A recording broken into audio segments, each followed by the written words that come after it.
તો હવે જૂનાગઢના પાલસવા ગામમાં પાણી ભરાયા છે। ગિરનાર પર ધોધમાર વરસાદને કારણે ગામમાં પાણી ભરાયા છે। ગામમાં પાણી ઘૂસતા જનજીવનને અસર છે તે પહોંચી રહી છે। ગિરનાર પર ધોધમાર વરસાદના આ દ્રશ્યો છે તે સામે આવી રહ્યા છે। ધોધમાર વરસાદને કારણે જનજીવન પણ ખોરવાયું છે। જૂનાગઢના પાલસવા ગામમાં આ પાણીના દ્રશ્યો છે તે સામે આવી રહ્યા છે। ગિરનાર પર ધોધમાર વરસાદને કારણે ગામમાં પાણી ભરાઈ ગયા છે।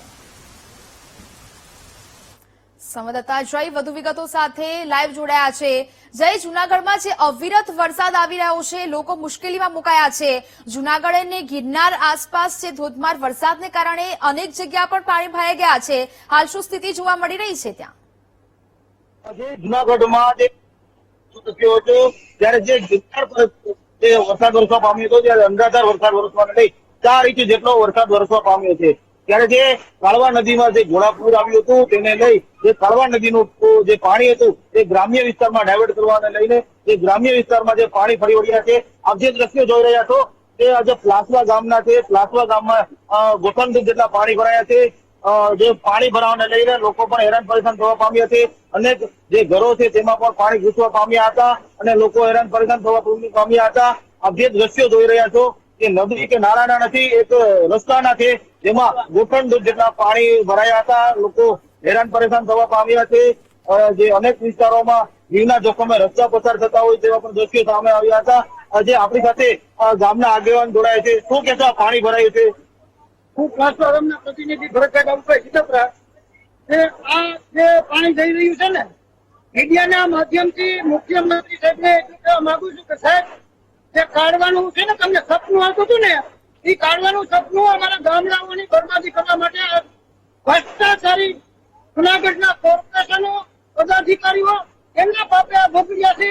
અને સંપૂર્ણ ખેતીનું ધોવા, માનવ મૃત્યુ થાય, દીપડાનું મૃત્યુ થાય, સંપૂર્ણ સરકાર આપણે મુખ્યમંત્રી સાહેબને કહેવામાં આવે છે કે જૂનાગઢના અમુક જે કર્મચારીઓ, ભ્રષ્ટ કર્મચારીઓ, ભ્રષ્ટ કોર્પોરેટરો પાસેથી અને મિલકત જપ્ત કરી અને આ લોકોને વળતર ચૂકવો ને અને દાખલો કે પાસ ન કરે। બીજા આપણે જે લોકો જોડાય છે આ ખાતે ક્યાંથી પાણી આવે છે અને ગામને કેવી પરિસ્થિતિ છે? ગામમાં પૂરી હાલાકી છે। વિલેમ જેમનું પાણી છે ને કાઢવામાં જવાની બદલે ગામડાઓમાં કાઢી મૂકવું છે। એને હિસાબે અમારે તમને કેવી છે ઢોર ઢાકર ધોવા જવા, બેથી ત્યાં ઢોર ઢાકર ભીખા છે ધોવા જવા, એ અમારી પરિસ્થિતિ એવી છે કે કોઈ સમજો કે જઈ શકાય એમ જ નથી, એવી પરિસ્થિતિ છે। તો કોઈ ગામમાં એટલું પાણી ખરી ઘરમાં ફૂટી ગયું છે, કોઈ એની કોઈ ઇન્કવાયરી નથી કરતા। ધારાસભ્ય કે ગમે તંત્ર કે કોઈ એને જ નથી। તો ગામ લોકો એમ કહી રહ્યા છે કે તંત્ર પણ અહીંયા નથી ફરી ગયું। આપણી સાથે એક ભાઈ પણ જોડાયા છે। શું કહેશો, ખેતીના પાકને આ પાણીને લઈને કેવી નુકસાની? પાણીને લઈને બહુ નુકસાની છે।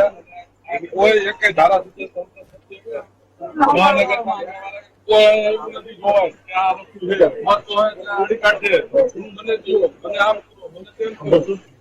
એક પણ જણો અહીંયા આવ્યો નથી, પૂછતું પણ નથી કે હું છે હું નથી, તો આવે એ આ બધું કર્યા જાય। કોઈ એવું નથી, મહાનગરપાલિકા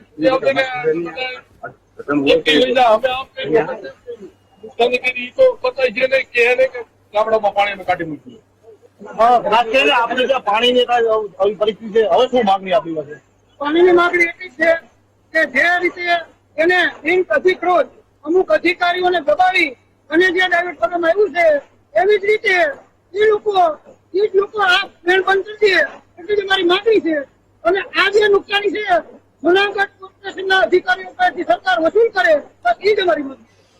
તો ખાસ કરીને એક જ વસ્તુ જે વસ્તુ જણાવી રહી છે, ગામના લોકો જે એક જ જણાવી રહ્યા છે કે જે આ પાણી જે છે અહીંયા આવવા આવે અને જે કાઢવામાં ફરીથી પાણી આવવા દે એવી માંગણી કરી હતી। બિલકુલ, જય, વિગતો સાથે જોડાયા તે બદલ આપનો આભાર।